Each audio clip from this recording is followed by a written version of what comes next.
Tonight, before we begin a more formal study of the Pythagorean doctrine of numbers, I'd like to point out a number of points which perhaps have caused confusion in the public mind. Pythagoras used number symbols almost exclusively as hieroglyphical figures to represent essential phases of universal law. It is not known to what degree he was involved in what we call today numerology. It is not certain that Pythagoras himself practiced divination by numbers. It is possible that he did so, but by no means is it proven. The scanty records that have survived would seem to indicate that numerology developed considerably later, and sometime after the death of Pythagoras and his legitimate disciples. The association between letters and numbers is possible in the Greek alphabet, in which letters are used in pagination and in place of numbers in many instances. We know there is a peculiar divinatory device called the wheel of Pythagoras, which shows apparently the numerical equivalent of letters and vice versa. This wheel, though attributed to him, is not with absolute certainty associated with his name. He is said to have possessed a wheel of letters and numbers, but whether that which has survived is authentic, we do not know. It would not be likely that the Pythagoreans would have used numerology in the popular way in which we have been inclined to employ it. It is more likely that this system developed after the decline of the great philosophical schools. The relation between letters and numbers exists not only among the Greeks, but in various parts of Asia.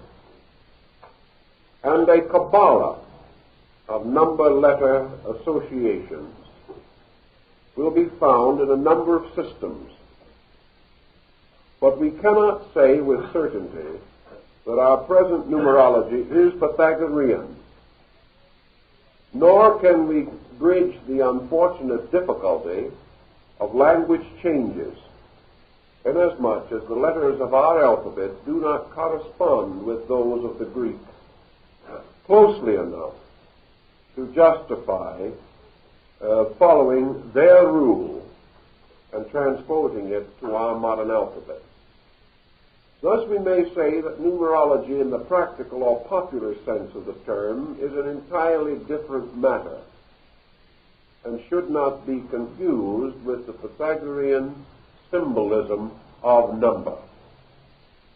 To them, number was a very sacred mystery, to be used only in the exploration of the great science of wisdom, or the great art of knowing truth. Thus we cannot confuse them, nor can we necessarily discredit the possibility that Pythagoras did have some divinatory concept. The Greeks practiced many forms of divination in his time, and it was customary and usual to form oracles in a number of ways, including from the flight of birds, from the gathering of clouds, from the changing of winds, from the entrails of sacrificed animals, and in many other manners. Pythagoras was accredited with knowing the future, with having a tremendous internal mystical apperceptive power, Therefore many legends have gathered around him, and many arts and beliefs have been attributed to him. There was a period during the medieval era in human history in which a great number of books were fabricated and attributed to ancient authors. Among these we might note in passing Aristotle's supposed essay on midwifery, which is not quite authentic. We may also put under the same heading the mysterious 6th and 7th books of Moses, of which the prophet undoubtedly knew nothing. Yet it was a time when catchpenny productions had fascination for the public mind, and wonderful names were associated with some very bad work. This all adds up to these points which we wish to make. Theon of Smyrna, one of the earliest and greatest of the Pythagoreans, does not mention divination in his great thesis on numbers. It would seem that he might have done so had it been part of the original system. It is not recorded by Iamblichus in his Life of Pythagoras, nor is it reported by Plato, although he makes use of Pythagorean number. We do, however, find comparatively early evidence of numerical speculation in relation to divination, but little prior to the 8th or 9th century, so AD. So we have these problems which we merely point out in passing. Now, for the convenience of those who are interested in classifying materials, I have tried to work out a very simple keyword system as to the Pythagorean approach to number. And as the Pythagoreans particularly use number in connection with archetype or the monadal forms of number, I have followed their system and have selected one word which, as far as possible, summarizes at least a phase of their association between number and power. And therefore, those of you who are interested, I'll read off this list to you rather slowly so you can copy it if you would want to do so.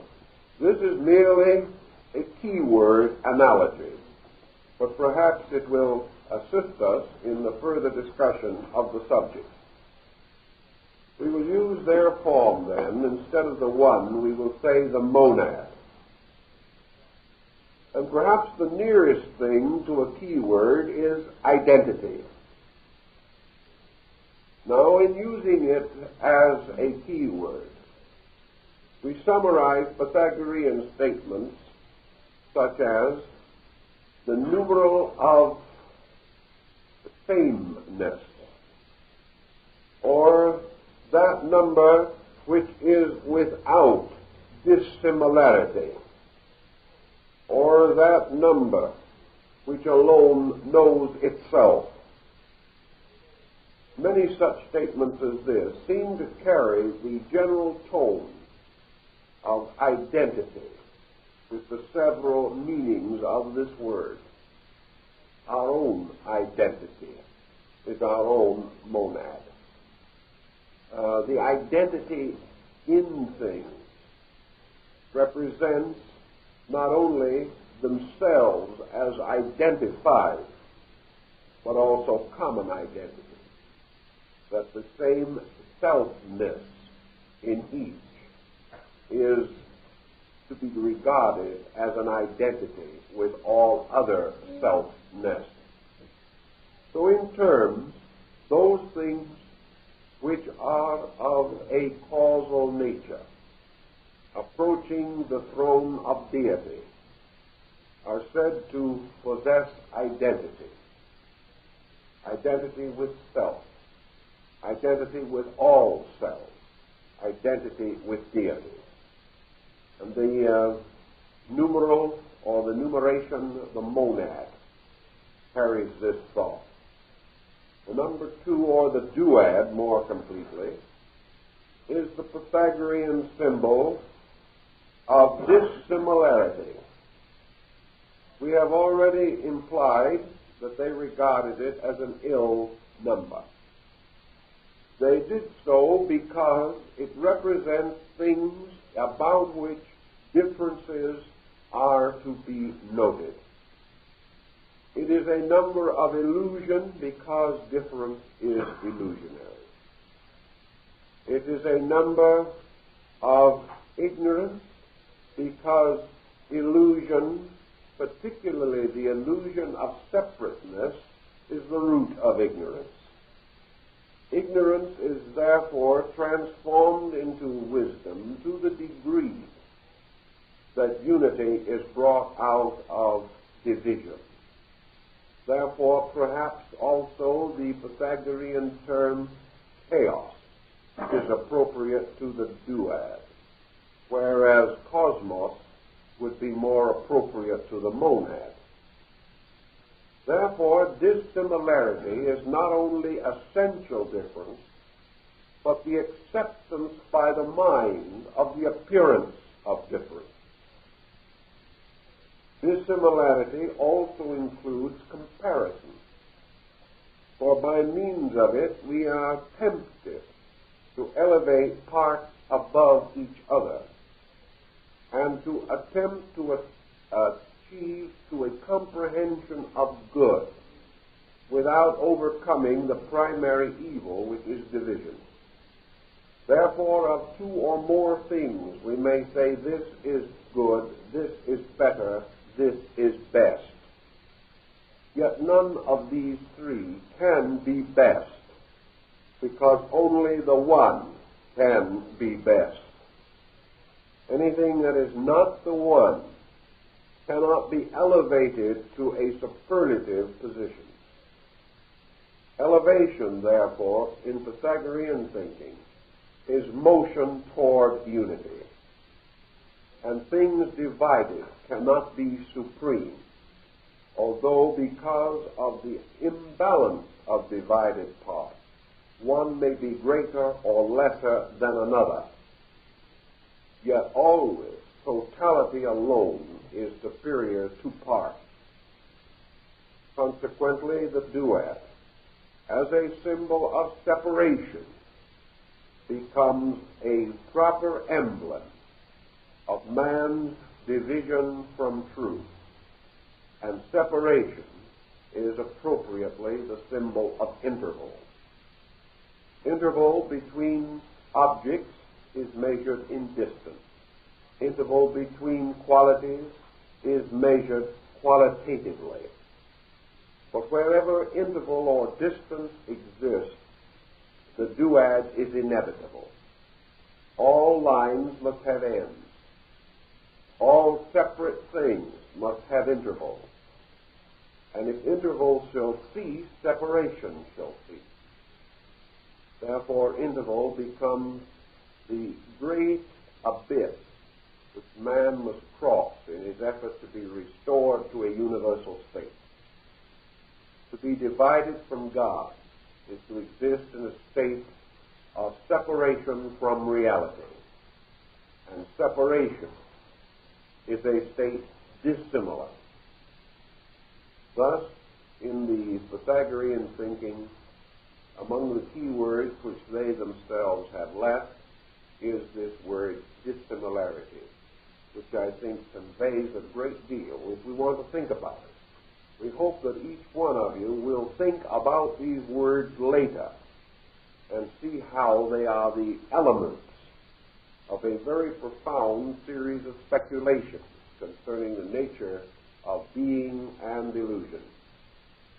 Now, the third number, or the archetypal triad, or equivalent to the number 3, was to the Pythagoreans the symbol of wisdom. Why is it the symbol of wisdom?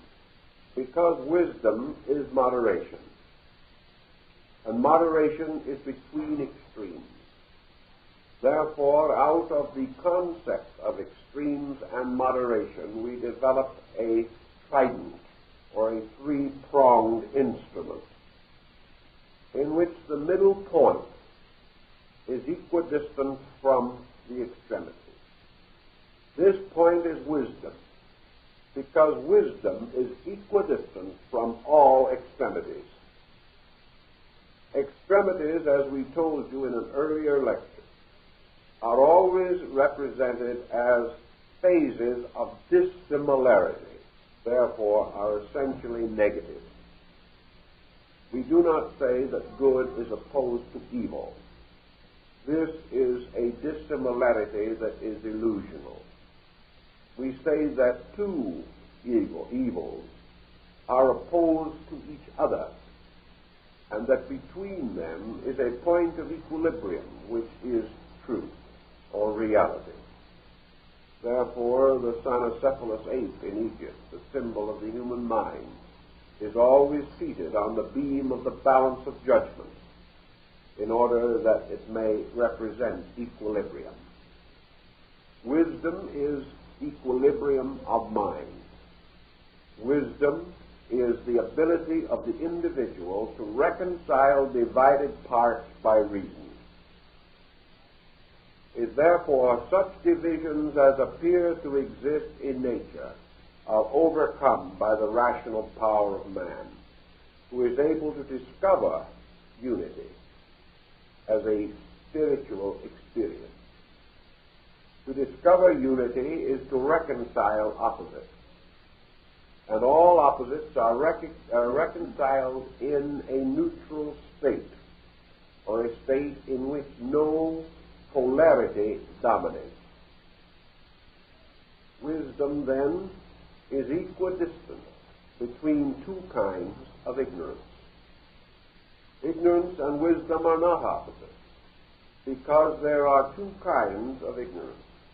The first, the state of unknowing, and the second, the state of false knowing. These two, then, must both be reconciled. That which is not knowing must be elevated. That which is wrong knowing must be dissipated or reduced to a common ground.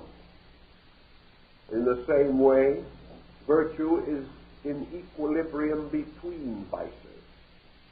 For there are vices of excess and vices of privation. Each individual, for instance, in an economic situation, can have too much or too little. Both of these extremes are unfortunate. Moderation is fortunate. We also observe that great fortune frequently destroys. Great misfortune frequently perfects. Thus, we cannot place any polarity in this way. Wisdom is the reconciler, the ordinator.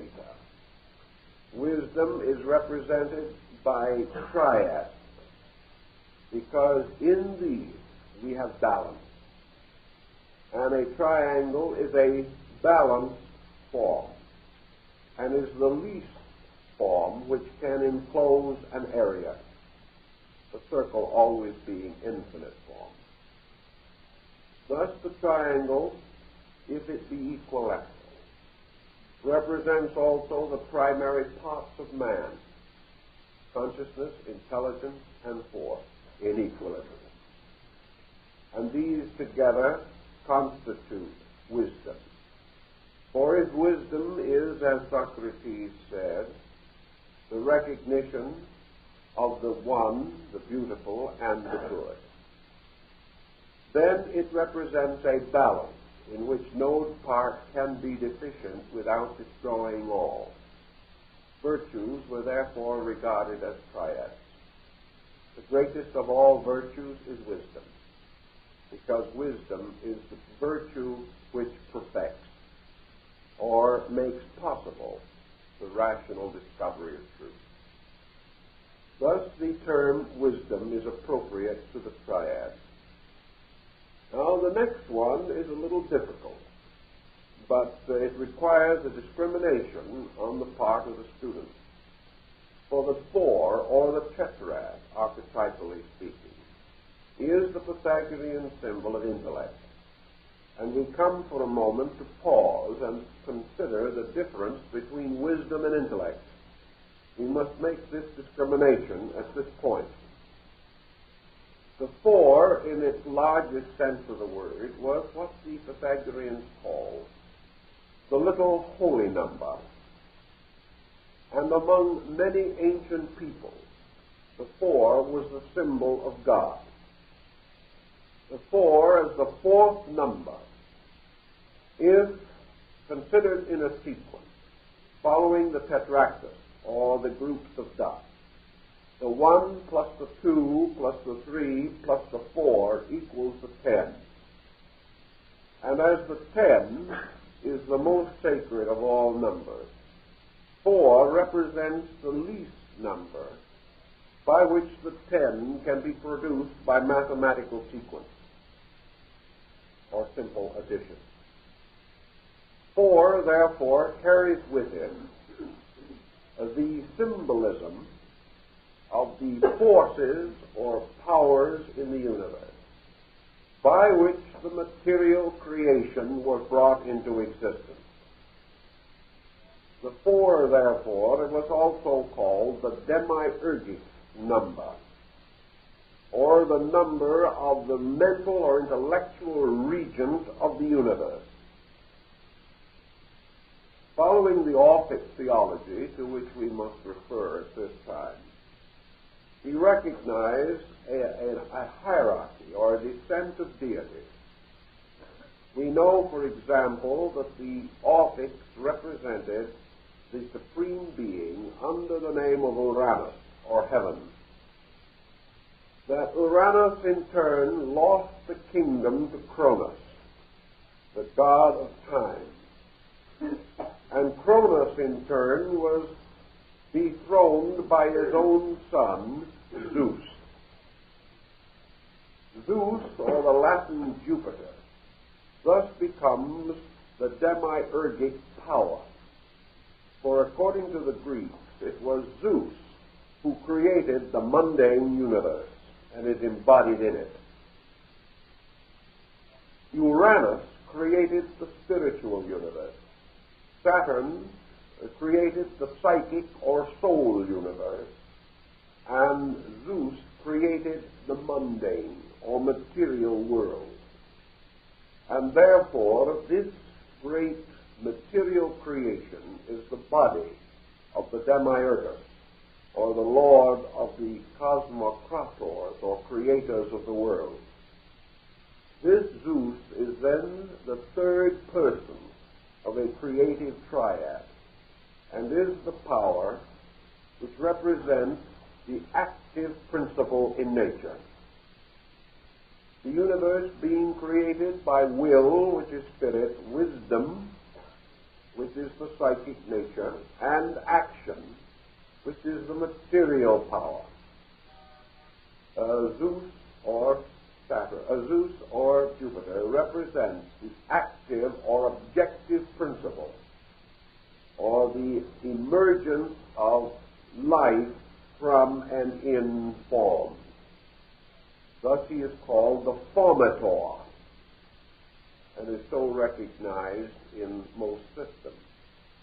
Among 72 different peoples, according to the Kabbalah, the name of the deity responsible for creation contains 4 letters or characters.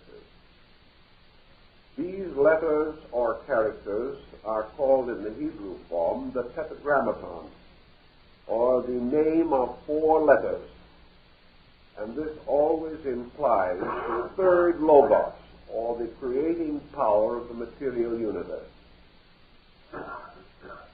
The ancients generally regarded and revered the number 4 because it represented the elements, the direction, and of course, when presented in cruciform, represents the 4 arms of a cross, either an actual cross or St. Andrew's cross.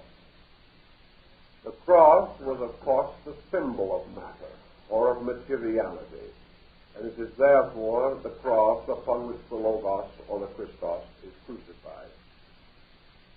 The cross represents the material world and also bodies and the four instruments of science or knowledge.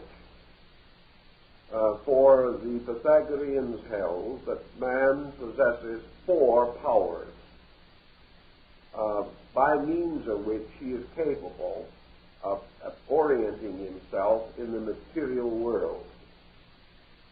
We say intellect is different from wisdom, inasmuch as man can think, but thinking does not necessarily imply the achievement of wisdom. The world intellect corresponds to the concrete mind of man. Therefore, the number 4 represents mind focused in matter, and this is termed intellect. Whereas the number 3 represents mind focused in a superior state, therefore abstract or creative mind. Intellect rationalizes, but wisdom is not possible without understanding, and understanding implies the living, vital experience of a thing. The mind, therefore, contemplates. Wisdom is the production of contemplation plus internal experience, or apperception through psychic power within man's own nature. Wisdom is a state of knowing, whereas the intellect leads to remembering, to thinking, and may also end in disputes or dissension. By mind, man builds the world. By wisdom, he perfects himself. They are not the same thing, although in many respects they may appear to be quite similar. Wisdom represents an attribute of God. Mind represents a limited manifestation of this attribute in man or in some created being having a separate intellectual nature. The Greeks, therefore, used two terms to represent wisdom and intellect. One of these was intelligible and the other intellectual. Intelligible being or knowing is that in which knowledge is inherent and cannot be separated. An intellectual being is one in which knowledge must be acquired or must be the result of some process apart from inherency. Thus, certain orders of superior beings are intelligible because they move from a source of wisdom within themselves, whereas man is an intellectual because he moves toward a source of wisdom about which and of which he is not yet able to know completely or perfectly. The intellect aspires to attain wisdom. The wisdom principle itself is therefore an end of intellect. When we say the intellect brings with it the possibility of wisdom, we then clearly distinguish between the two states. An individual who has remembered a well-known scientific thesis may be called intelligent, but he is not necessarily wise. For wisdom is a dynamic. Wisdom is much more than thought. Wisdom is possible because man is capable of attaining it. But we may say with Pythagoras that wisdom is archetypal and exists whether there is anyone to know it or not. Thus, intellect depends upon wisdom, but wisdom does not depend upon intellect. Wisdom is a reality in itself. It can perhaps be aspired to by intellect. But whether there be a mind or not, truth remains. And this is the essential difference between the power of the triad and the power of the tetrad. The archetypal five is called the pentad, and this is the symbol of equilibrium in a little different way. The triad is wisdom. The pentad is equilibrium in function or in existence. It is a balance of forces rather than a state of consciousness. All forces and elements in nature strive toward equilibrium. In creatures with certain spiritual endowments, this equilibrium may result in wisdom. But in creatures of another kind, or in orders of life different from those we recognize, there is what is termed equilibrium. And equilibrium is the bringing of dissimilars into patterns, not involving necessarily the dissolution of illusion, but the arrangement of things harmonically or into ordered patterns. The number 5 is particularly, therefore, the balance of power in nature. Nature is forever striving against excess. It is forever trying to force one group of circumstances against another so that nothing will predominate. An example of this, I think, is one that I probably have told you before, but it deals with a natural problem and is appropriate this time. Experiments were made, for example, on a certain isolated mesa in the southwest of the United States to try to create an ideal setting for the development of certain kinds of creatures. Because it was almost inaccessible, animal life on this mesa could be rigidly controlled. A group of kindly and friendly animals, to be exact, a herd of deer, was brought to this place, and every animal known to be detrimental to them, and every other form of life which they had reason to fear, was removed so that they could do exactly what they pleased. They all died. They found that the very forms of life which in many ways hazarded the deer and its survival also kept a kind of balance among themselves, and that the removal of these destructive forces removed also constructive forces which could not be separated from them. And so by degrees the balance of nature was destroyed. And by destroying the balance, the very creatures we sought to save were themselves eliminated. We know this is also psychologically true in the case of the human being. There are persons who, in a great spirit of kindliness, try to prevent others from suffering. If they succeed, they generally destroy the other person. In attempts to save children from the necessary experiences of living, for example, we do not preserve purity, so we simply weaken character, and the child becomes incapable of meeting the problems of life effectively. Nature is forever working for an equilibrium, a maintenance of balance. And man, regardless of his good intention, frequently interferes with this equilibrium. So the Pythagoreans, way back at that time, recognized the affinity between the number 5 and man, as assuming and affirming, therefore, that the number 5 was also the symbol of the Hierophant, or the master of the mysteries. The hierophant, of course, being man, the master of nature. Therefore, that it was essential to the place of man in nature that he should strive ever to preserve and advance the equilibrium of the environment in which he existed.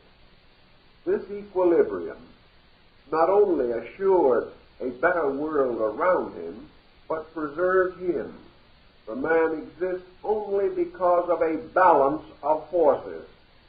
If this balance is too gravely disturbed, man will destroy himself, a message which might have some interest to atomic thinkers these days. The universe is therefore appropriately represented in its natural equilibrium by the number 5. And this number, because of its relationship to man himself, was represented as an upright 5-pointed star, the points being composed of the head, the arms, and the legs. This became a magic symbol and was used for the Kabbalists and the later magicians throughout the medieval world. Pythagoras is said to have worn a ring carrying upon it the pentalpha, or 5-pointed star. This was the symbol of healing, because the purpose of healing is achieved by the restoration of equilibrium. All sickness is an imbalance of some kind. This imbalance may be due to chemical deficiency. But the moment the balance of parts is destroyed, the security of the compound is in danger. Creation remains together because of an intricate pattern of balances. And if any one of these is disturbed, a chain reaction sets in which threatens the survival of anything and everything else. One of the old Pythagoreans said that if man could destroy a grain of sand, he would ultimately destroy himself, because that chain reaction would lead finally to the absolute annihilation of the world, and he would only have to destroy one grain of sand. But, of course, the answer lies that he cannot do it, that the equilibrium is therefore indestructible. But man does have the power, as the hierophant, of assailing or endangering this balance. And the Pythagorean symbol of health, therefore, was to restore balance, to restore the balance in relationships in life, to recognize that every inward attribute must be balanced with a manifestation, that words without works are dead, that there cannot be too much of an intake without some giving out, or there will be trouble, that nutrition not only requires food, but also exercise and the use of energy. But wherever there is a blocking or a stopping of the flow of universal life, survival is threatened. Therefore, health, peace, security, world good are appropriately symbolized by the star, which even in the time of Pythagoras was also called hope, inasmuch as to them hope was the promise of good things for those who kept the law. Anyone who did well had a good hope, for hope is nothing more than man's reasonable expectation that that which is good will produce good. Equilibrium and balance maintain all of these things. Now there is a difference between, again, the 5 and the 6, but it is subtle, like the difference between the 4 and the 5. Because the 6, according to Pythagoras, the heptad, was called the number of harmony. Harmony is, again, a kind of order. But harmony is not so much concerned merely with balance. Harmony contains many other attributes, of which perhaps the most important is motion. Harmony, whether it be of sound or of movement or of color, implies certain motion and a certain vibratory relationship. Equilibrium is the balance of things. Harmony is the equilibrium of things within themselves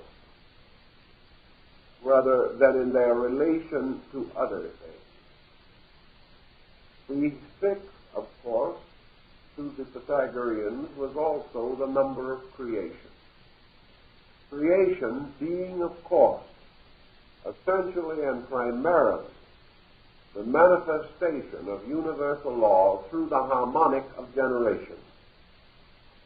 So the number six being composed of two interlaced triangles, one upright and the other inverted, forming a six-pointed star known to the Hebrew Kabbalists as the Shield of David.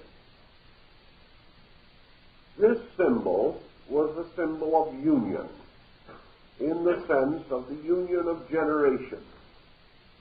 It was the symbol of the generating of the universe.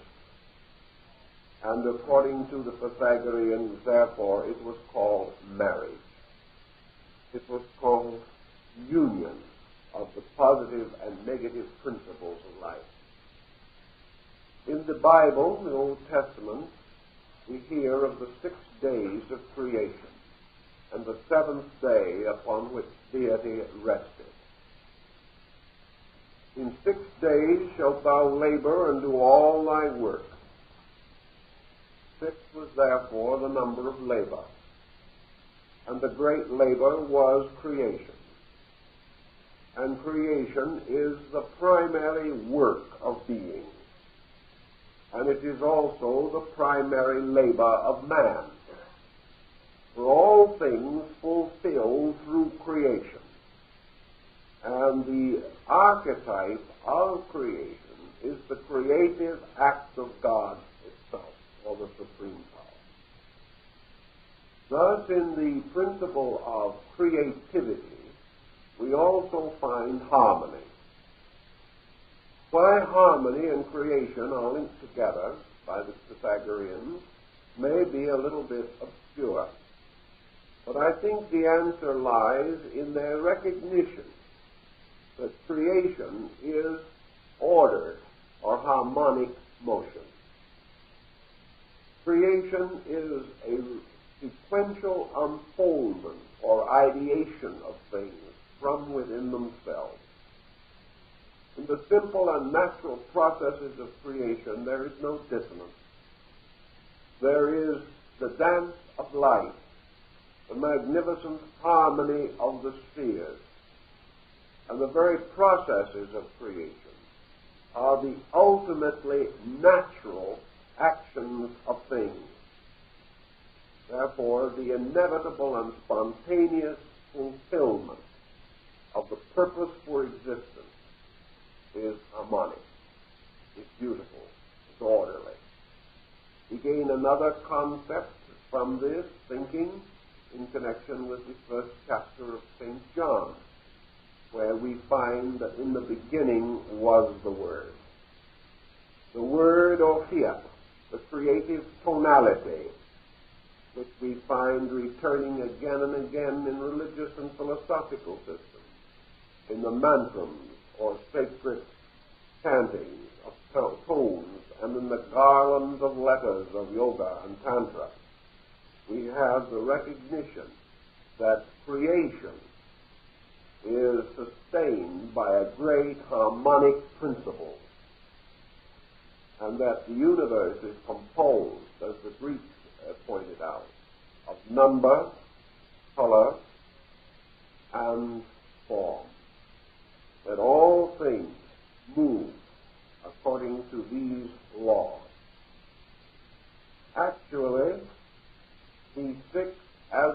symbol of creation is appropriately a symbol of harmony.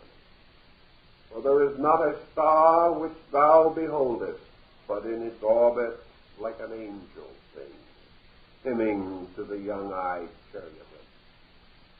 Always this great Pythagorean overthought of the tremendous harmonic of creation.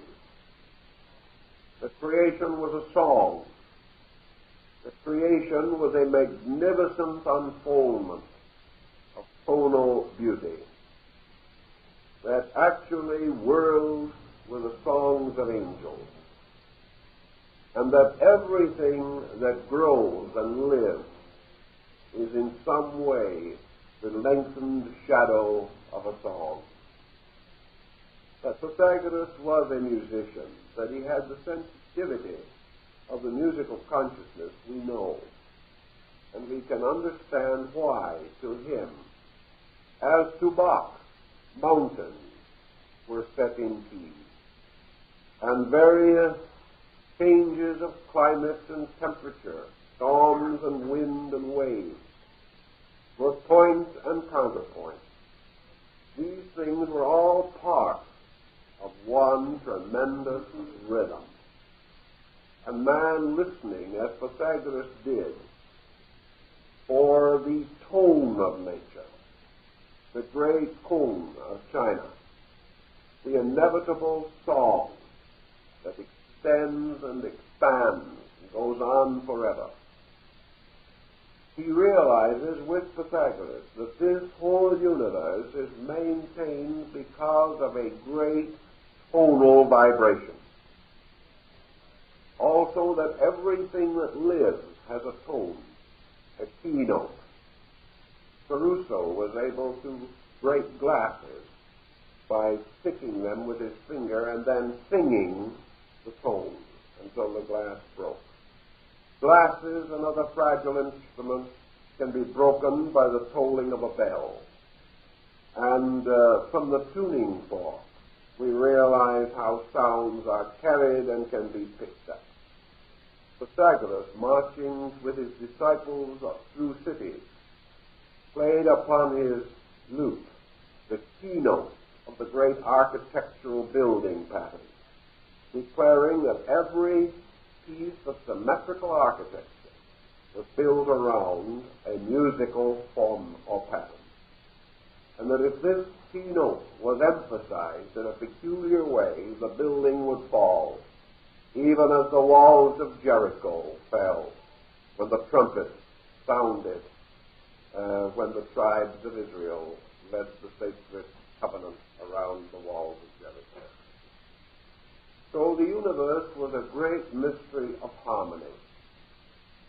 And Pythagoras went further to point out that man, seeking the universe, seeking his re-identification with the universe, much like in the philosophy of Lao Tzu, must approach by means of harmony.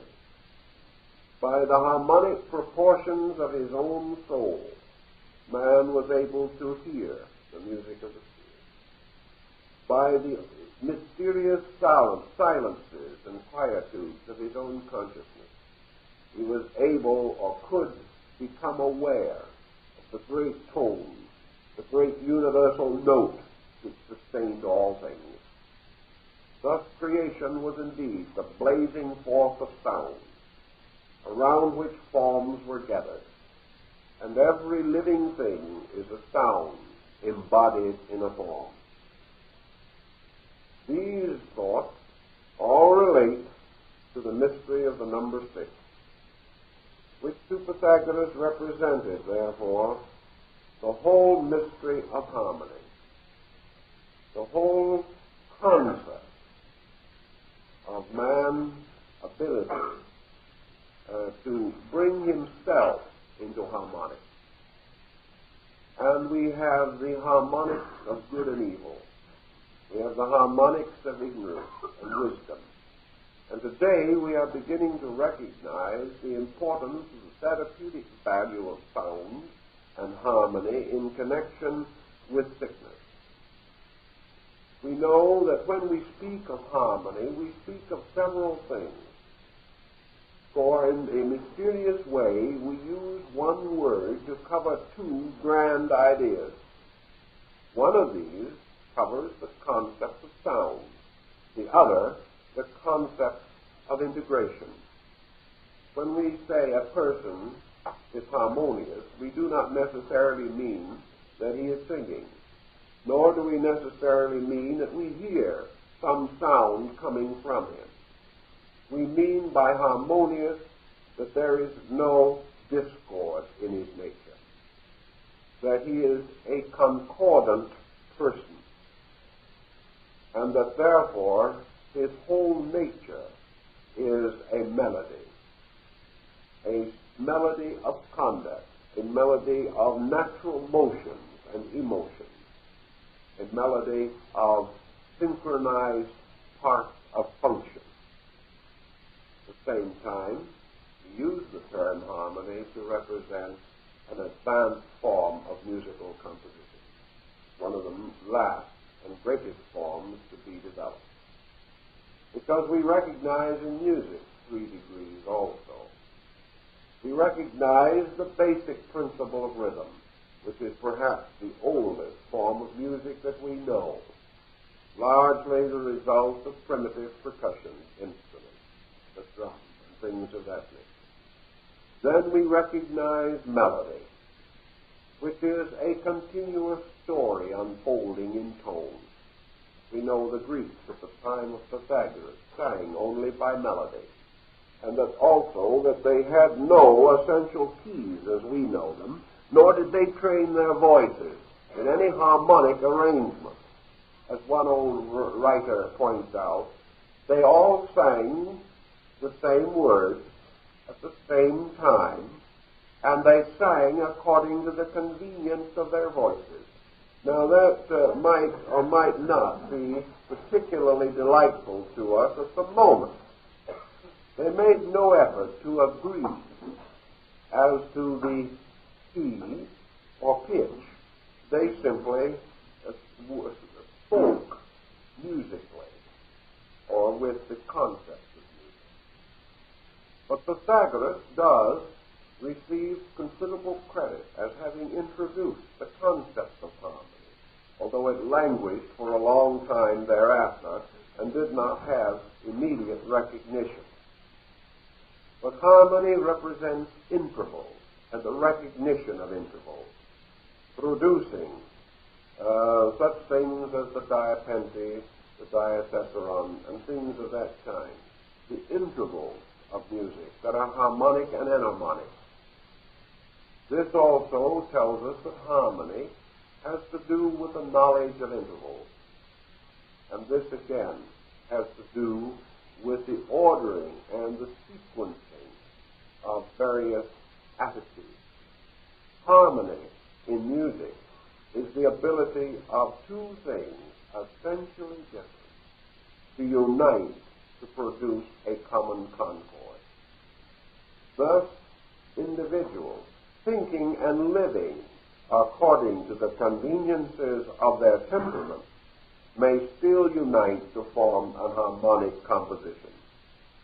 In other words, things cannot be harmonic that are not identical. And by the very laws of harmony, these differences under discipline enrich the tapestry of tone and make the entire work more interesting, more advanced, and more spiritually satisfying.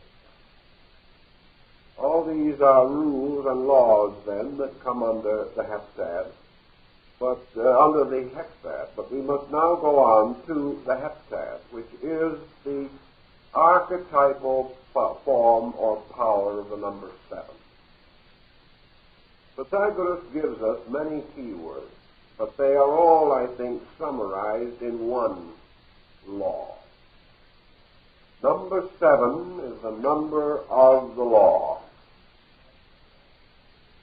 Now, by law, the Pythagoreans meant that celestial integration of processes which constitute the inevitable pattern of conduct for all things.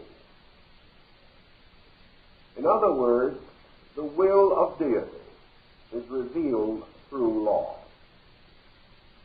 and the way of heaven is given to man through the laws of nature. That which in itself speaks not in words that man can hear reveals itself by conduct, and law is the conduct of God. To the Pythagoreans, therefore, law is the forever revealing book of truth. Laws are of two kinds, divine and natural. Divine laws are those which reside archetypally in the divine being. Natural laws are the reflection of divine law, conditioned within a kind of substance or material, through which all of universal or divine law may not be perceived or apperceived. Only a part of the great law is embodied. The rest remains in its own nature. That part which is unembodied in matter, however, may be embodied in soul and in spirit. Therefore, man advancing from a material state to a psychic state may move under the administration of laws previously unknown, but forever existing. Law is also referred to by the Pythagoreans as the will of God, because by means of law we become aware of the divine will to be itself, to fulfill, or to relentlessly and inevitably consummate its own purposes. For man, therefore, there is no release from law. The universe is lawful, and man, in order to attain to any state of security, must keep the law. Now, in addition to those laws which arise in God and nature, there are laws which are formulated by man himself for the administration of his own society. Most of the great codes of laws have originated in revelation or mystical or religious works. The earliest codes that we have, such as those of Hammurabi, are accredited to deities, and it is believed that they were revealed to prophets and patriarchs and great lawgivers of ancient times. The human history of law is largely derived from the record of things traditionally observed. Most so-called spiritual revelations of law are accumulations of human experience, sanctified by time and demonstrated by utility. Thus, even man-made law is only the shadow of his observation of universal law. Now, in the course of time, however, man's civilization becoming more and more artificial and complicated, there has been an increase of statutes, and many persons, not themselves equipped to contemplate the universe, have found themselves either forced or inspired to amend the legal code. The result is today that laws are not always in accordance with heavenly law or universal law. And so the early Christian church divided man-made law from divine law, declaring that to break a man-made law is a crime. To break a divine law is a sin. A sin being an act against God, a crime an act against man, or against the common good of man. Now, if we go back to our book of Genesis, we find that on the seventh day the Lord rested and set aside the Sabbath. And in the Kabbalah, the Sabbath becomes what is termed the center of the directions. The universe was recognized in ancient times as having 6 directions: north, east, south, west, up, down. These directions all came from a central point, and this central point was called the Sabbath, or the great throne, and power moving into objectivity from itself extended in 6 directions from its own nature. And these 6 directions later became the 6 faces of a cube, and were so symbolized in the Pythagorean symbolism. These 6 directions and the center exhausted the potential manifestation of power. Therefore, they represented law or motion, because to the Greeks, law was also a movement. It was a motion of energy according to its own nature. And when we say according to its own nature, we say law. For this is accord with self, or accord with the essential reality of a thing. According to the Pythagoreans, no natural energy ever broke its own law, or tried to. Because in the world of energy, laws or powers are inevitable. It is only in a sphere of individualized intellectual entities that even the concept of disobedience is possible. All disobedience is a limited condition, however, for disobedience can never actually achieve magnitude in itself.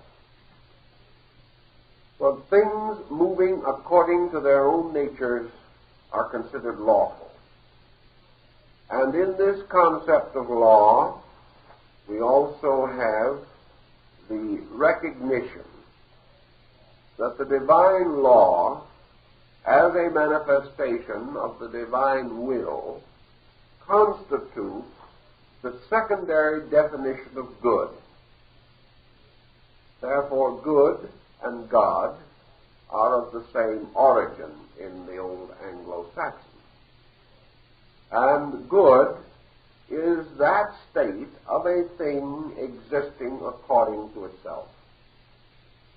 This is perhaps a mysterious statement, but when we say a thing existing according to itself, we mean without conflict with its own essential nature. The universe exists without conflict. It is. Therefore, it is good. It therefore has no possibility of being amended. And no matter what we conceive or how we think or what we believe, we cannot be better than that natural good which is. Man can achieve unity with good, but he cannot surpass it, inasmuch as good is perfect order, and no thing can be more than perfect. The will of deity in law and order is thus manifested most perfectly in the great process of creation. So creation is the unfoldment of the great flower of law. And within this flower, enthroned as the Buddhic figure within the cosmic lotus, is the lawmaker, forever throned upon the magnitude of its own manifestation. It is also called the symbol of the creative number because it is through law and the works of law that the Creator is most evident to the creation. That which has observed the creation has seen the Creator in his work. Now, the reason why the number 7 is also associated with rest or with equilibrium is because equilibrium in itself is the secret of the law. The equilibrium of the universe is its primary law, and its extension from this into manifestation gives us the Pythagorean formula of the unmoved mover. The 6 directions are the motions of number. The 7th direction, so-called, is the center, and this is the unmoved point of motion. Law is therefore the unmoved, moving in its 6 inevitable directions. This is law because there are no other directions. Therefore, beyond law and beyond lawfulness, there is nothing. It is impossible for law to escape from law, because law fills all of law. There is no place for the lawful to escape to, and therefore the number is said to represent that the law keeps itself, and therefore is the perfect example of lawfulness.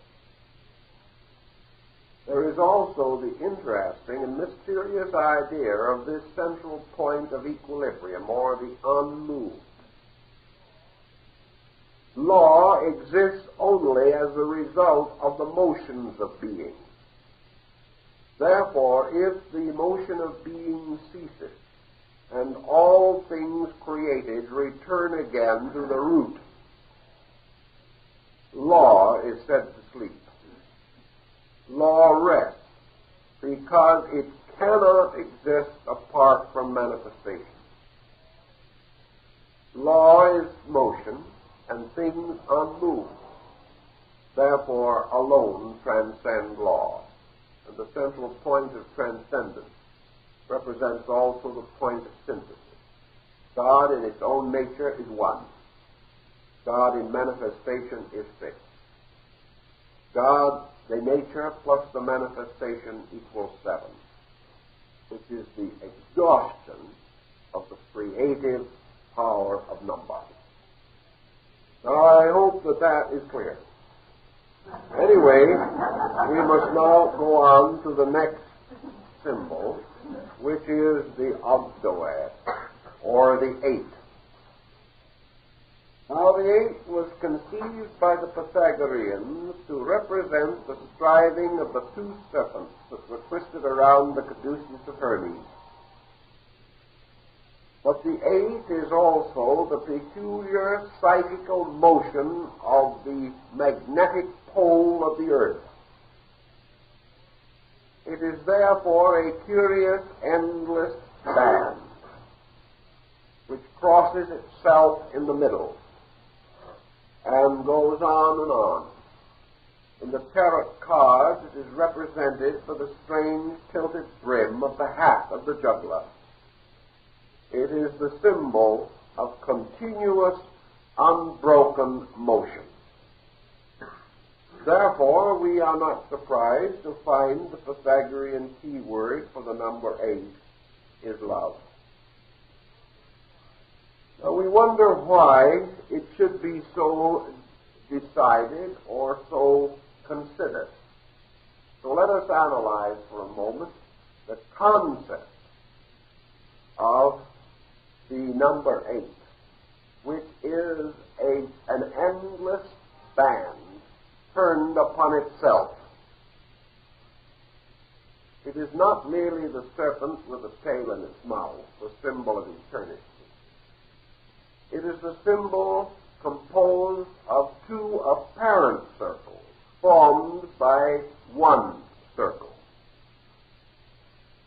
So let us see why the number 8 was so represented by the Greeks.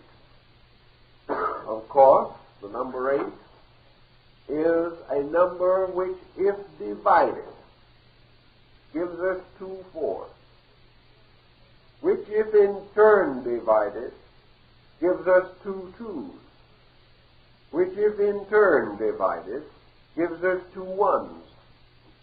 Therefore, the number 8 is called a number reducible to unity, because it is susceptible of an equal division into ones, which many numbers are not. The 3, for example, cannot be divided equally into ones, unless you want to say 3 ones. But when you divide it, you do not get unity. You get a 1 and a 2. But in the number 8, you have a complete division. A half of 8 is 4. A fourth of 8 is 2. An eighth of 8 is 1. 4 plus 2 plus 1 equals 7. Therefore, we find the reestablishment of the law, and we suddenly discover that we have a septenary concealed within the 8, and which the 8 exceeds. We also recognize the 8 as a number, 2 out of 3 of the divisions of which give us even numbers, because the half is 4, the fourth is 2. Both of these are passive numbers. But the final division restores the sacred number, the uneven number, 1. Now, what has all this got to do with love? That is a rather tricky and technical question. So the Pythagoreans began to study the nature of love in an effort to observe its function in the universal law. And in the course of their discovery, they either discovered or were told, or in one way found out, that the number 8 was the great secret number of the Eleusinian mysteries, the number of the great mother of mysteries, the number of Isis and Diana, the great goddess of the Athenians. Thus, the number 8 to them represented concord. It represented not a union of forms, as in the case of the number 6, which is a union of 2 triangles, but a union of infinities, because it is a union of 2 spheres, or circles. The circle being a symptom or symbol of infinity, or an infinite number of parts. Therefore, the union of infinite becomes much more significant and important numerically than the union of forms, bodies, or forces. The number 8 begins to represent then what the Platonists later described as the 8 forms of amity. And we find the Greeks, in their own legislative system, represented or recognized 8 forms of relationships between things. And these 8 forms, to them, all represented kinds of regard, affection, or love. Things which are outwardly divided by form cannot outwardly coalesce. Therefore, in order that any forms of themselves integrated and separated can unite, a binder must be introduced of some kind. And in alchemy, this binder was mercury, the universal solvent. Gold and silver could not meet, except that both be dissolved in mercury. Everywhere in nature, there has to be a universal solvent by means of which things not naturally materially compatible can still be brought to identity or to a relative degree of union. To the Greeks, the universal solvent was love. They recognized it as that power which could alone hold things together, which had not yet the power to hold themselves together.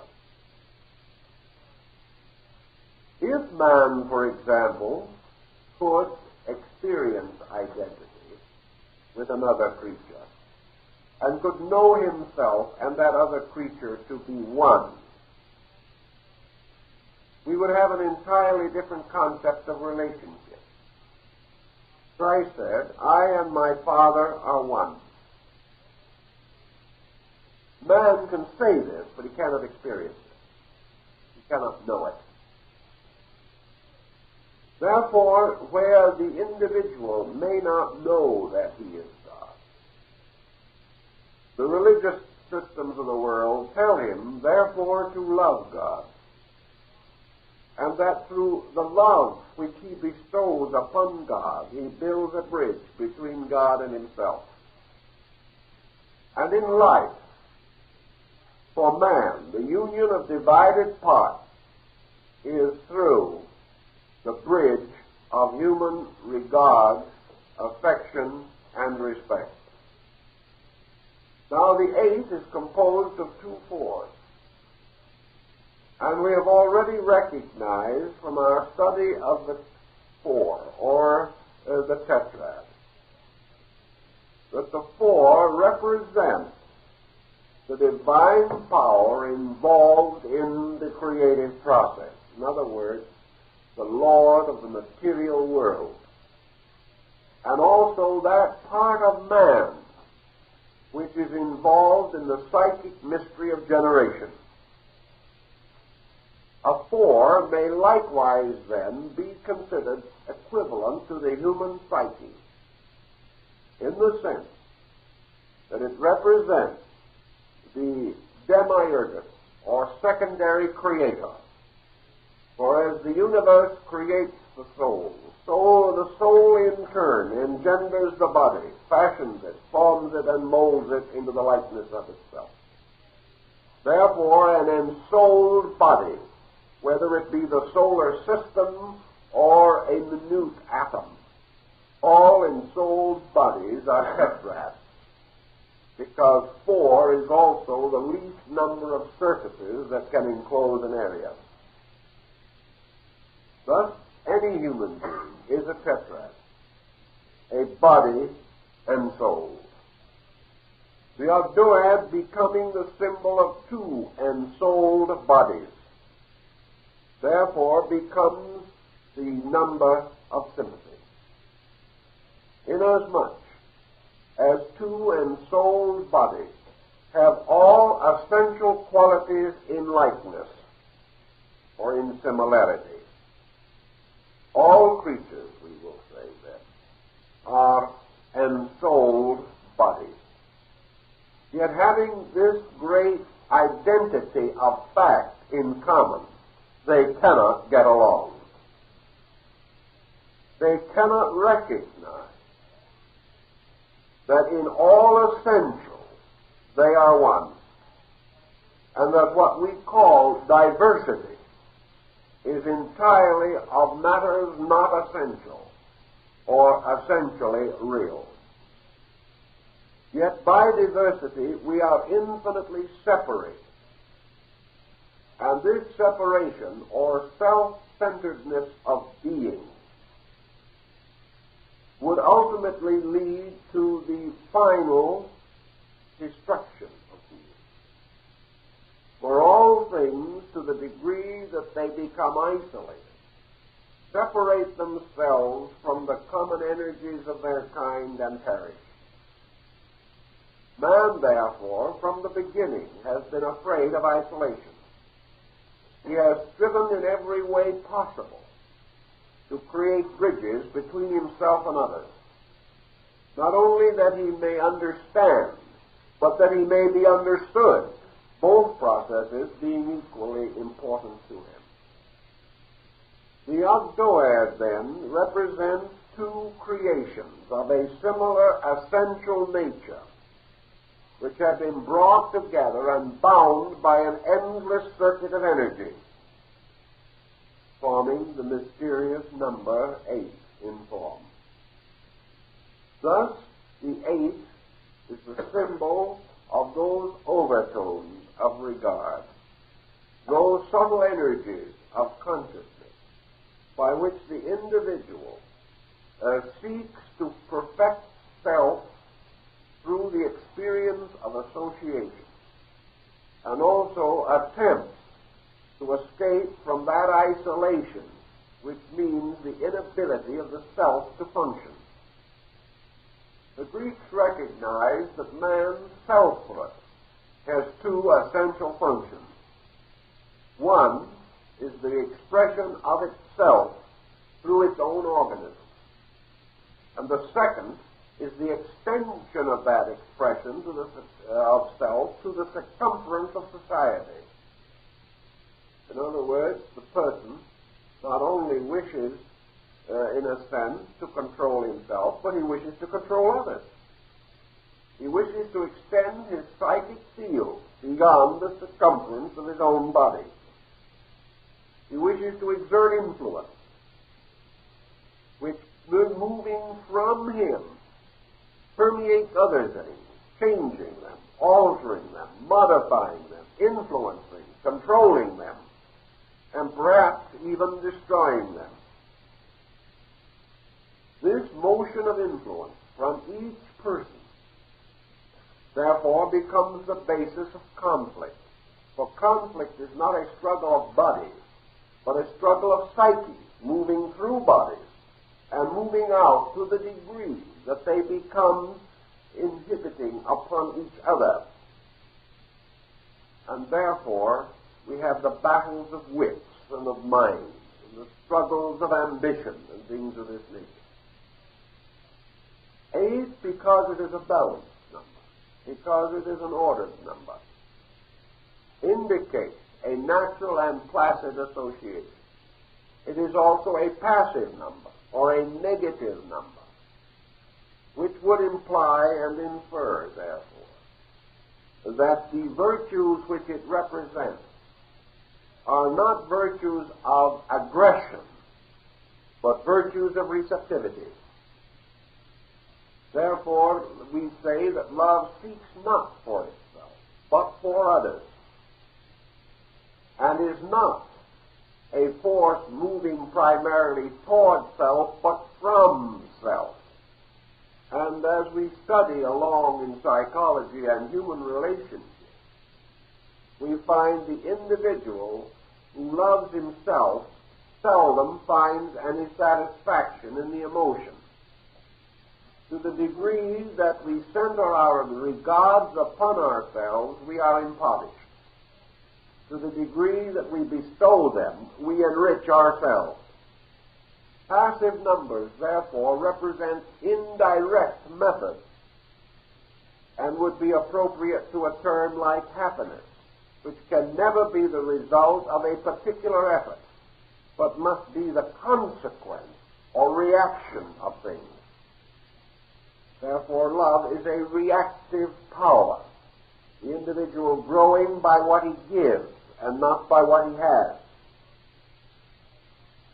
Love, to the philosophical group in the Greek problem, represents many levels of affection, extending from friendship through various types of personal regard, through various divisions of affection, as the love of child for parent, the love of parent for child, the love of man for country, the love of man and woman, the love of beauty, the love of virtue, the love of good, the love of truth, the love of wisdom, the love of God.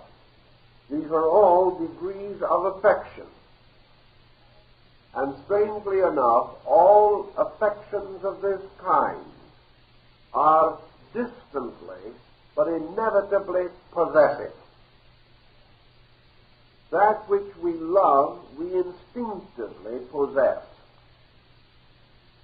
and only lose when we become aware of our possessiveness. We continue to possess until we say so. Then we lose. We continue to possess until we demand, and then we destroy, because the number is passive. It cannot do in the form of a direct action. And man can earn wisdom, but he cannot carefully plan a career toward love. The Greeks, therefore, agree with most other systems that the term love is essentially undefinable. To define it is to defile it. To rationalize it is to destroy it. It represents an intangible and is the presence of a strange and elusive God, according to the Greeks, who appears and disappears at will, takes innumerable forms, and yet wherever he appears, bestows great goodness, beauty, and glory. For to the Greeks, the God of love was also the inspirer of art, the perfecter of philosophy, and the greatest cause of civilization the world can possibly imagine. It was also the number of initiation into the Eleusinian mysteries, because in these mysteries man approaches the experience of the love of pure truth. And the mysteries were institutions of love, inasmuch as the purpose of growth is to learn to love reality. Not merely to understand, but with an ardor of the spirit, to cast oneself toward the object of affection. In the Song of Solomon the King, therefore, we find the three great divisions of love, as it was sung also in the mystic songs of the troubadours and the minstrels, and is to be found in the raptures of the dervishes and the Sufis and other Eastern mystics. Solomon says in the beginning of the song, "My beloved is mine." In the middle part of the great song he says, "My beloved is mine, and I am my beloved." In the last high note of the song he cries out, "I am my beloved." Emotion from selfishness to unselfishness. And this, according to the Greeks, was the great motion by which things separated outwardly can still find union and can experience above the illusion of separation. So the eighth is a binding of things by their principles and by their essence. And from such bindings also are generations produced, because the productions of love are beauty, and beauty is a great goddess that cannot die. So the next number that we consider is the Aeneas, or the power of the number 9, or the inverted 6. Now, in the Pythagorean system, the number 9 is called the number of limitation. Now, there are many reasons why it is so designated. For one thing, it is rather obvious that the 9 immediately falls short of the 10, which is the complete cycle of number. Therefore, it means to fall short. 9 is the number of man, because it is the number of the generative cycle of 9 months, which was recognized by the ancients. In other words, the prenatal epic of man consists of 9 symbolic months. And also, in the same Eleusinian and Sabasian rites among the Greeks, the lesser mysteries, or the degrees of the lesser rites, were 9 in number, to represent the human being in his prenatal existence. Man, therefore, is a creature who has fallen short. And in the ancient language, if we go back into the root of words, the word that we call sin means to fall short. Sin does not mean primarily an act of violence against God. It means in some way to fall short of sufficiency. The sinner, therefore, is the imperfect one, that which has not yet achieved consummation. Therefore, to be born in sin and conceived in iniquity meant originally nothing more than to be born imperfect. The rest of it was a little theological dressing to make it sound more formidable.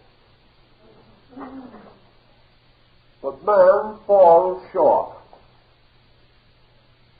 And there are many symbolisms explaining this falling short. The human being exists within the womb of nature, which is symbolized in ancient times by the zodiac. The zodiac at one time consisted of 10 signs of 36 degrees each. Later, the compound sign of Virgo Scorpio was broken and the sign of Libra or equilibrium was placed between. We still find the trace of this in the similarity of the form of the two signs, Virgo and Scorpio, and also in the setting up of the scales of Amentet in Libra, part of the old mystery ritual of the balance, equilibrium between the two great arcs of the universe. But in the Greek system, the concept of the 12 divisions of the zodiac was also known at the time of Pythagoras and generally accepted. And we find that man is therefore 9/12 of a circle. He requires for his prenatal epoch 9/12 of a year. And as he lies in embryo form, his body occupies 9/12 of a circle. In the same way, the Greeks believed that the human brain is 9/12 of a sphere. All these symbolisms, while they may or may not be sustained historically, or we will say physiologically, are still of interest to us. So what do we find? That from a very early time, there were 3 steps or degrees of the state mystery introduced to make possible the complete birth of man. In the ancient wisdom teachings, therefore, man is born by 9 months of generation and 3 degrees of initiation. The broken wheel being mended by the ritual or rite. For the silver cord is loosened, and the wheel is broken at the piston. The broken wheel, which occurs very often in early religious symbolism, is this symbol of imperfection, the incomplete being, the 9/12 creature. Now, number 9 is also the symbol of limitation, because according to the Greeks, imperfection exists throughout matter, and the created universe, which is the archetype for man, man being the microcosm, the world being the macrocosm, is also itself 9/12 of creation, or of a creative power. The Pythagoreans recognized this also by establishing 9 levels or layers of the mundane world. They recognized, after the Egyptians, the universe or solar system or world, they used these terms rather interchangeably in those days, as symbolized by the cross-section of an onion with its concentric circles, one inside of the other. And in this cross-sectioning, which is incidentally the same concept of the universe that appears in Dante and in Milton, the layers are 9 in number, the lowest of them being the Earth, above which are the 7 orbits of the planets, making 8, and then the 9th, which is the sphere of the fixed stars, being a circle surrounding the rest. Therefore, according to Plato, souls coming into generation fell from the sphere of the fixed stars, descended through the orbits of the planets, and finally entered the earth, or the crotor, the cup, the vessel which receives these things. Man is therefore represented by them as 8 plus 1, or 9. 8 being the symbol of principles, and the 9th of the depository, or cup, the crotor, which receives principles, being the physical form or body. Man is therefore 8-fold in his complete superphysical construction. And to this is ended or added body, which is the receptacle of principles, but is not itself a principle. Man thus combined or formed together is the symbol of this imperfect pattern, this unbalanced structure, this wheel which cannot turn and cannot support the load for which it was intended.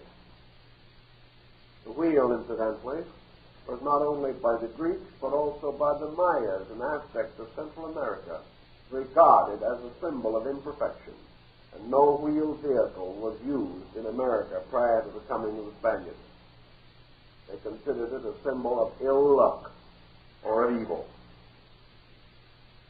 They declared that when the wheel came, civilization would die. Well, we've got a few wheels around here. I don't know whether it has brought about the problem that we know. But wheels within wheels can be dangerous. The 9 is a symbol of man because it was also associated with a positive pole of generation. Man not only has these 9 tenths or 9 twelfths of a completeness, but according to the ancients, he had 9 bodily orifices, he had 9 essential systems of bodily structure, and throughout all of his development, there was a repetition of the cycle of 9. The combination of 9 and 6 equals the sign of Cancer, by the way, which is the symbol of generation in the zodiac. Man, therefore, represents a generating power which lacks the completeness or the fullness of regenerative capacity. Man as 9 must therefore be subject to salvation because in some way he is imperfect. The Chinese carry this symbolism to quite a degree because whenever they produce a work of art, they intentionally make a flaw so that it shall not be said that they aspire to the perfection which peculiarly belongs to heaven. And when the Japanese painter and sculptor Kobo Daishi, one of the founders of the great Shingon-shu, one of the great divisions of Buddhism in Japan, was making the dragons on the top of the gate of a temple. He did so beautifully that when he put the last drop of paint exactly where it belonged, the dragons began to move. He was so perfect that he had bestowed life. And therefore, with the quickness of mind for which he was always justly distinguished, he took a little paint of the wrong color and put it on, and immediately the dragons returned to wood again. A nice symbolism, but implying or suggesting this idea that man, were he complete, would indeed be a god, and that the universe could, so to say, come completely to life in him, But there is something lacking, something mysterious, like the mysterious ingredient for the philosopher's stone, which the alchemist sought everywhere but could never find. And this imperfection is the key to humanity, and therefore the number 9, which incidentally also was an important number because it contains 3 triads. And these 3 triads were themselves symbolic of the nature of man, who has a 3-fold spiritual nature, a 3-fold psychic nature, and a 3-fold body.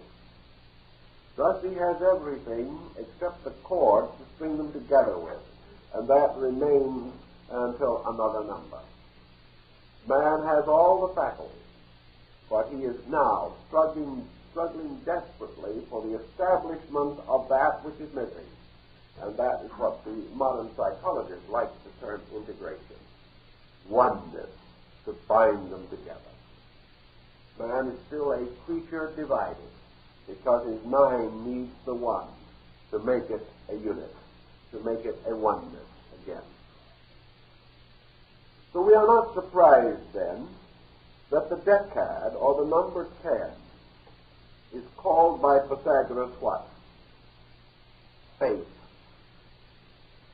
And that is only one of the names, however, which he gave it. Not faith, faith. F-A-I-T-H. Because it is the object of all human, sincere contemplation. The decad is called the triumph of number. It is number which, having moved from unity through diversity, establishes a new kind of integration. It is the achievement of the unity of totality, for the 10 becomes the symbol of the whole tetraxis, or the sum of number, as the 1 is a symbol of indivisible unity. The 10 is the symbol of achieved, attained unity.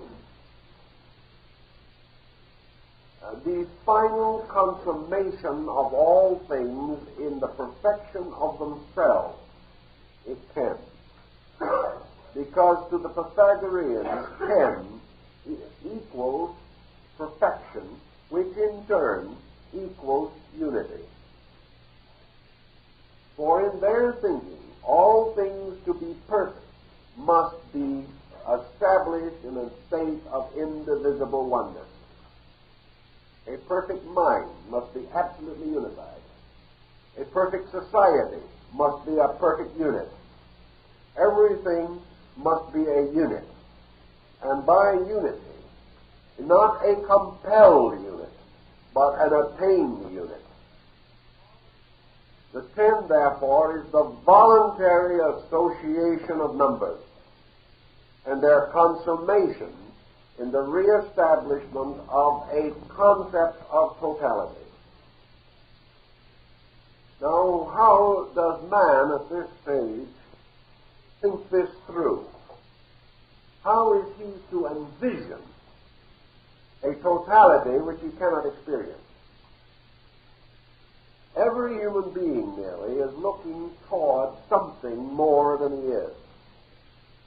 He is seeking peace, security, happiness, sufficiency. All of these things are different from the one, inasmuch as they are achieved unities, or the cycle of the one, passing through diversity and reaffirming itself. So the cipher becomes the symbol of the cycle, or the motion by means of which things return to themselves. But the addition of the cipher to the unit makes this unit the appropriate archetypal form for the tetraxis, or the 10 dots. For it is the sum of all number, and any number absent results in the loss of the 10. Nor can there be any essential number above the 10. For 10, says Pythagoras, exhausts the diversity of number, as man, through the experience of living, exhausts the diversity of experience.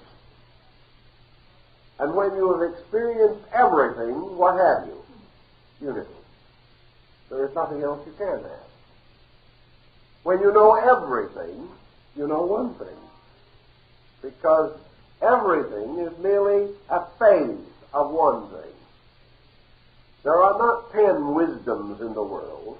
There is one wisdom with 10 ways of reaching it. But no matter how you travel, no matter what you learn, you can only exhaust diversity. And when you have realized that, you have achieved the consciousness of absolute unity. So unity in the sense of 10 is the exhaustion of all numbers. And the numbers are like, in the old legend, are represented by rivers, which flowing down all meet in the number 10, which represents the sea. And the number 10, of course, is a potential one, because the sun will raise the water from the sea, carry it in the clouds, drop it on the mountains, where it will become many streams, and will finally come back and converge again into the sea. So the journey from the sea to the sea is the journey from the 1 to the 10. And it is infinitely repeated. But Plotinus calls it the journey of that which is alone, the one, to that which is alone is, the sea. The drop of water and the sea are both unity. So the number 10, having fulfilled all things, is considered the archetypal number, of course, of adeptship, or of the perfection of everything that can be perfected or achieved by man. In every department of life, the 10 is the beginning plus the method or the means or the intervals and the end, which is in the beginning. And in the great Egyptian glyphs of Rapalonilus, this is the serpent with the tail in its mouth. Because all things are moving in this eternal cycle. Thus Pythagoras, affirming the basis of his entire mathematical system, also established for us the concept of the decimal system, by which all things are measured in terms of 10. And in this basic concept, we think, we do not know, that perhaps mankind developed the idea from the 10 fingers, which he first used in counting. And there is the old story, you know, that when he had to get to 11, he had to take a shoe off. There was the concept of the 10, and the 10 in the Kabbalah, of course, was composed of 2 5s, which were the hands. The placing of the hands in certain Jewish rituals represents the union of these 2 5s, which in turn represent the 2 tablets of the law, each containing 5 of the commandments. So the 10 commandments, which constitute the law and the prophets, is another statement of the completeness or fulfillment of universal laws of the Decad. And the Decad was completed originally by the old legend, inasmuch as the inscription on one tablet of the law was raised, and the inscription on the other tablet of the law was engraved into the tablet, so that when the two tablets met, the raised and the sunken parts united, forming one absolutely solid pattern. This, of course, represented the union of the positive and negative principles, or the polarized concepts of law and order, or law and the prophet, or the old and the new dispensation, and all that has to do with it. Now, the addition of 1 to 9 equals the 10. Therefore, the number 1 added to the 9 becomes also a messianic symbol, and is so represented in nearly all religious systems. Because there appears the intercessor, the comforter, the soter, the Messiah, who in each life plays the part of the 1 to make the 9 10. He is available, or this power is forever supplementing the 9 to make the 10, and is so recognized in the Jewish metaphysical system and also in the Christian Kabbalah of the Middle Ages. The 10, then, we have now as the symbol of the completeness, of the wholeness or the fullness of a thing. The numbers have fulfilled their parts.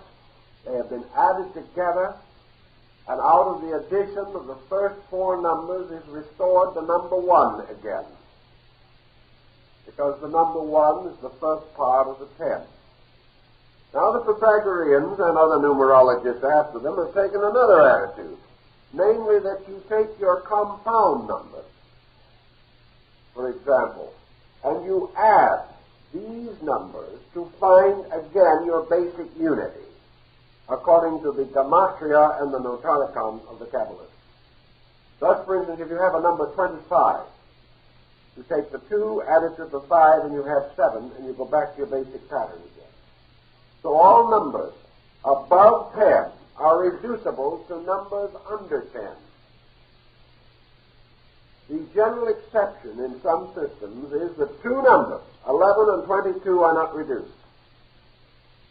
These have to do with certain key letters of the Jewish alphabet. But it is normal, for instance, to take a number above 10 and add the parts of it to produce another number. Thus 34, you add together, you have 7. 29 becomes 11.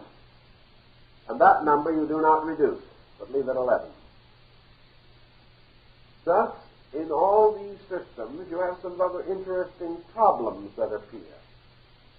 Now, when we come to the study of certain numbers, we find other habits about them that are interesting. The number 5, multiplied by itself, will always have itself as in the final term of the multiplication. 5 5s are 25. And this number, or the number 6 multiplied by itself, will always have the number 6. 6 sixes are 36, and the number is returned, or is recurrent. Now, by this process, what do we have? We have here 1 plus 2 plus 3 plus 4 plus 5 plus 6 plus 7 plus 8 plus 9 plus 10. And if you add them all together, you get 55, and add those, you get 10 again. 5 and 5 equal 10. And so you go. And you find these numbers are infinitely repeating formulas. And these formulas are the things that to the Pythagoreans reveal the infinite power of number. Now there is one use which they all made, and which we have totally lost, in which they did combine letters and numbers for a certain purpose.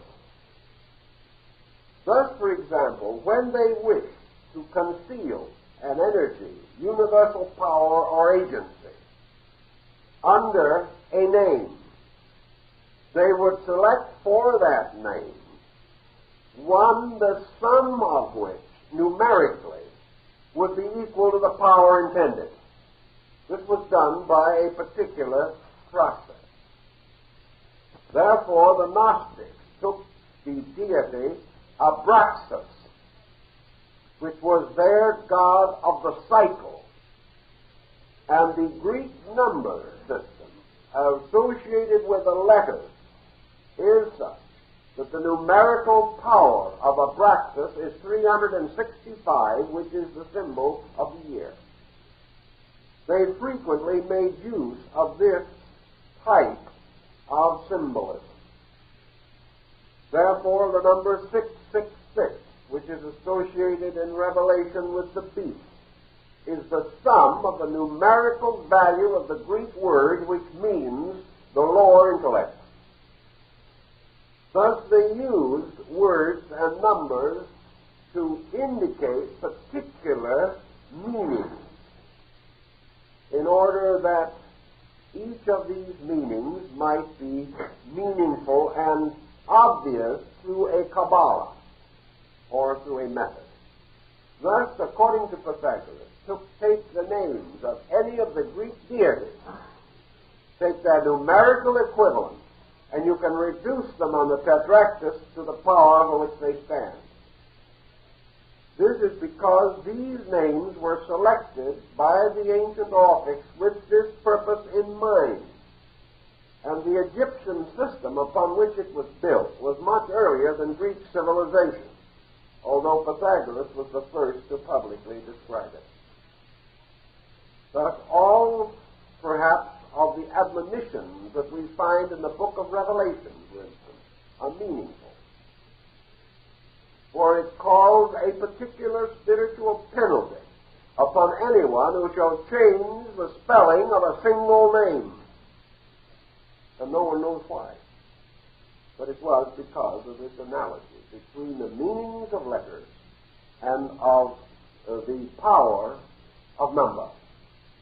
Thus, letters were associated with number in this way. But I think you will see that thus, in this application, we are not necessarily dealing with a problem of divination. We are dealing with a cipher by means of which we can substitute letters for numbers, and in that way create words which are appropriate names for things, and yet which do not necessarily have the meaning that we first suspect. It was an excellent manner for making a concealment of some kind, which could go back to the science of numbers. This was used a great deal in the Old Testament, where many names are merely very carefully concealed mathematical formulas. So by these formulas, you get another way of reaching into the mystery involved, or the idea behind the use of certain letters and characters. So in general, that is what we can cover in connection with this concept of number. Those of you who are interested in going further with it, you will find a section in our book on symbolical philosophy devoted to this, and with a fairly complete development of the basic number patterns as recorded by Theon of Smyrna. For those who are intrigued beyond this point in their study of the Pythagorean theory of number, I believe one of the best available texts, although it is a difficult one and very scarce, it can be consulted here in our library, and that is Higgins' great work, The Anacalypsis. This work shows a great deal of research into Pythagorean number.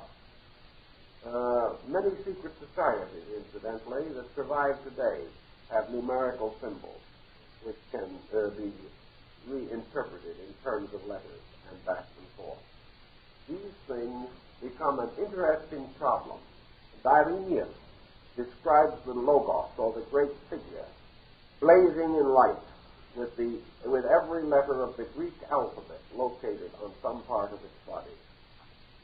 And of course, Pythagoras tells us that his own name, which was not his real name, that the name Pythagoras contains within its numerical and letter powers the entire secret of his doctrine.